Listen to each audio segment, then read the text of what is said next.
So I just wanted to respond to a couple of questions in the chat. So Pooty asks about a mentorship for procurement. So again, Pooty, you can ask in the group. I don't know of one offhand, but I do have a procurement course, as you and I have worked together on procurement implementation previously. There's a procurement masterclass, which I've made available to you there in the chat. And you probably know a lot of that anyway, but perhaps that'll give you some pointers in terms of a procurement community. And if anybody's interested in procurement, you can do that course as well. And something that Tracy and I often say is, demonstrating additional qualifications and courses completed is always useful talking points in an interview. So if you can say, I did this procurement course the other day just because I was interested in procurement, it just demonstrates that you're open-minded, you're acquiring new skills, and you never know, it can spark a conversation. It can be a differentiator between you and the next candidate as well. Tracy, also just to mention that Robert Cape, who is an experienced recruiter and is actually now a board member at African Bank, and he once led the hiring of 100 CFAs for First Rand and other banks around the world. He has just launched a course all about how recruiters interview and analyze CVs and handle interviews. So if you want to understand from the recruiter's perspective, and especially with Rob's experience of hiring for more than 35 years, that's a nice short course to go through. And again, I've provided free access to that course there as well. And please do leave a rating and a review for us there as well. Just staying with the sort of the end of the interview, and I think, Tracy, you've started to answer this question. Silungile says, what can we ask to get a better understanding of the potential work environment? So I just, maybe my perspective is, I certainly agree with Tracy. Typical day is good. And often something, just to, and it might come up during the interview more than at the end of it, is, sort of just to ask what the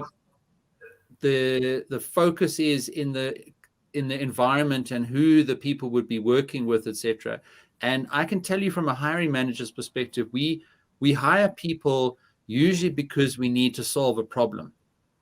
That's the simplest thing, right? And the problem could be we don't have capacity to do something, or we've got a difficulty between two departments in a certain project, and so whatever that problem is, beyond the role and the job description and the interview process, if it shows some understanding of the hiring manager's problems that they've got, and like you said, Tracy, they're usually rushing from one meeting to the next. It's the business environment.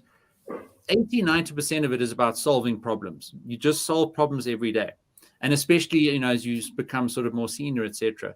So if you can ask a question that sort of gets the person opening up a little bit about, like, what kind of problems are you dealing with, and how can I help in this role to solve those problems? That's a great question.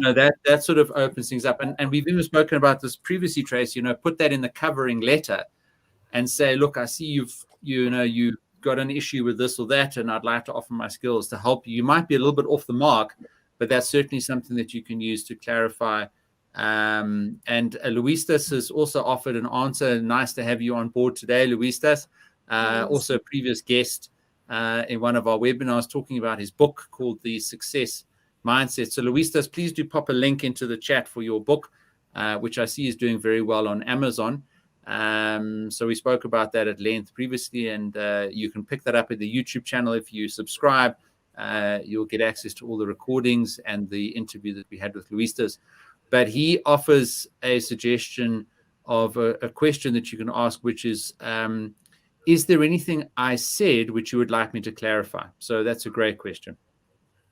Great question. Yeah. You see, this is a mine of information. Yeah. I think that's actually a good idea. It's like putting the ball back. To your point, Pete, when you ask some company, so if I'm interviewing someone, they say, what's the environment like there? I'm not going to say it's terrible. It's very hard to say, because my team could be fabulous, but the team they're going into is tricky. So whenever, or what is the company strategy into the rest of Africa? Those kind of questions, it's like people are going to say something generic anyway, and if you really want the job and I say, well, I'm not really enjoying it, if you want the job, you're going to take it anyway. So much rather be actually as specific as you're saying, to get a real kind of answer, or just don't even go there.